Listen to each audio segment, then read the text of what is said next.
Olá galera, tudo bem com vocês? Hoje vamos discutir sobre PDCA e DMake e qual deles é o melhor. Sempre teve essa dúvida? Então vem comigo! Para quem não me conhece, meu nome é Suelen e faço parte da Voito.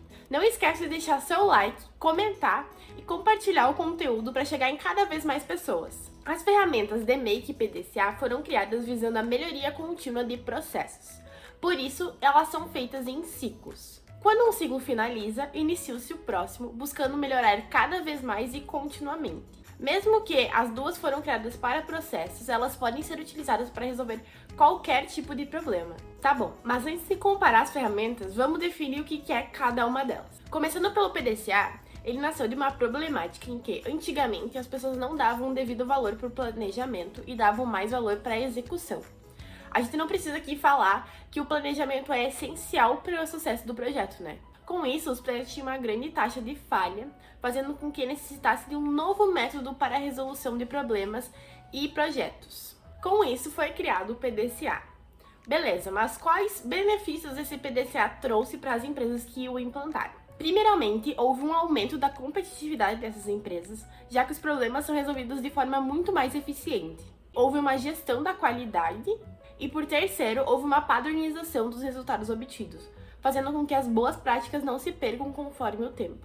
O método do PDCA está dividido em 4 etapas. A primeira delas é planejar. Nessa etapa, a gente precisa definir qual que é o problema que a gente quer resolver, como que ele se comporta e quais são as suas causas. A partir de toda essa análise, é preciso montar um plano de ação. A partir disso, a gente vai para a segunda etapa, que é o executar. Então, é realmente colocar o plano de ação em prática. A comunicação é um problema-chave nessa etapa, porque todo mundo precisa estar ciente de todo o projeto, do que se espera, do que a pessoa precisa fazer. Então, uma dica aqui é sempre nas tarefas deixar um responsável e deixar uma data limite para que ela aconteça. Com isso, a gente vai para a terceira etapa, que é avaliar. Aqui a gente vê todo o plano de ação executado e vê quais são os resultados obtidos a partir disso. Esses resultados, eles foram iguais aos resultados esperados, eles foram melhores, eles foram piores, e por que isso aconteceu? É importante aqui também medir o ganho financeiro da empresa com aquela ação, para que a gente tenha números mais apresentáveis para a direção. Além disso, avaliar o comprometimento do time com o projeto também é muito importante, para avaliar se aquelas pessoas se encaixaram dentro daquele projeto. Nessa etapa, a gente pega todas as ações que não deram certo e busca novos planos de ações para que elas deem certo. Ou também a gente pode girar um novo ciclo PDCA com essas ações para criar novas ações de melhoria. As ações que deram certo têm a necessidade de serem padronizadas, para que isso se mantenha ao longo do tempo.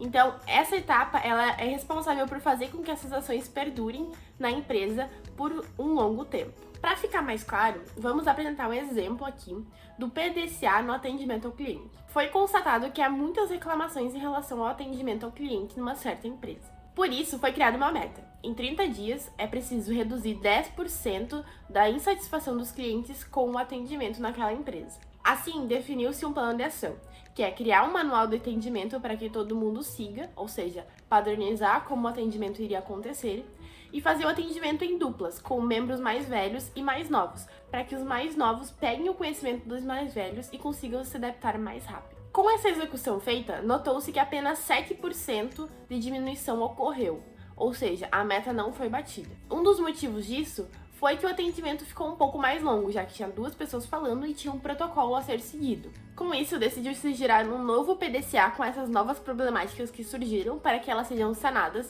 e a meta inicial seja batida. Conseguiram compreender? Então beleza, vamos partir para o DMake. O DMake tem o mesmo objetivo do PDCA, mas ele tem etapas melhores definidas e um olhar estatístico para o problema. Ele nasceu a partir da metodologia Lean Six Sigma e tem o foco na redução do custo da produção.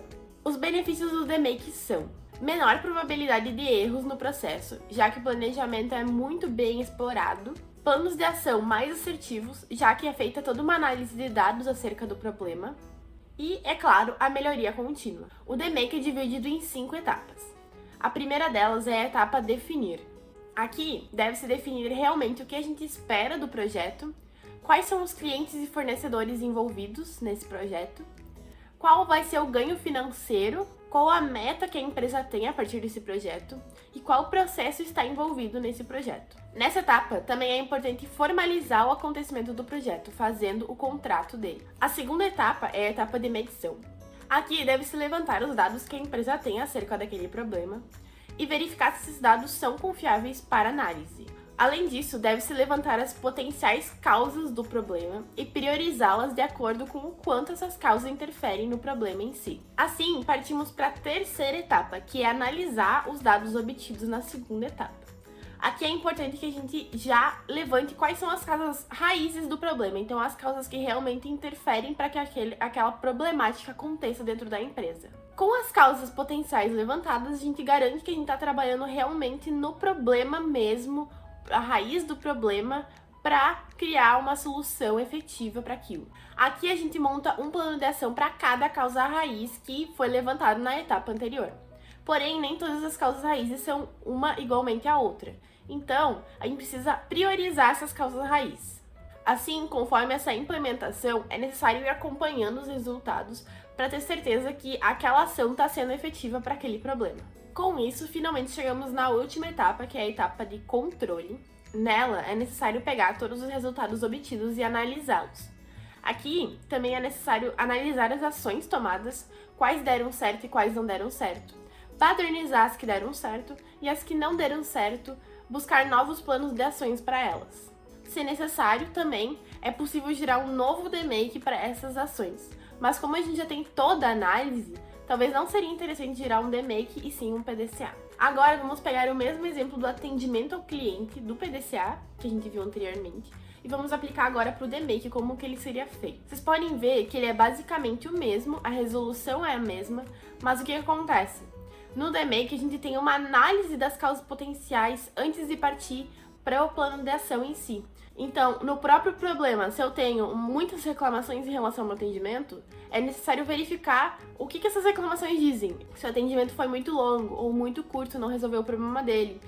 Se o atendente não tratou o cliente da forma devida e assim por diante. Vocês podem ver também que continuou 7% no final, porém, a gente pode perceber que como a gente tem todo um cuidado com a causa potencial e as causas raízes do problema, pode ser que aqui a gente chegaria nos 10% ou até mais, dependendo de como o projeto foi executado. Beleza, então isso quer dizer que o DMake é melhor que o PDCA? Não necessariamente. Nesse caso, do atendimento ao cliente, é necessária uma investigação de por que os clientes estão insatisfeitos, porque só o fato deles estarem insatisfeitos não é o suficiente para a gente entender qual é a causa raiz por trás.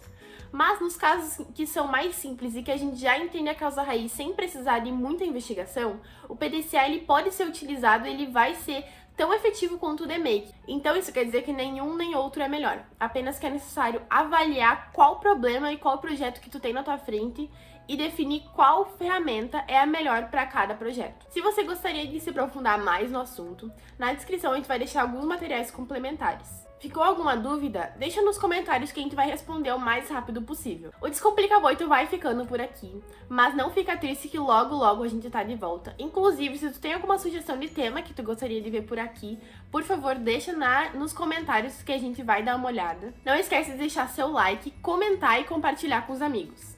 Até a próxima!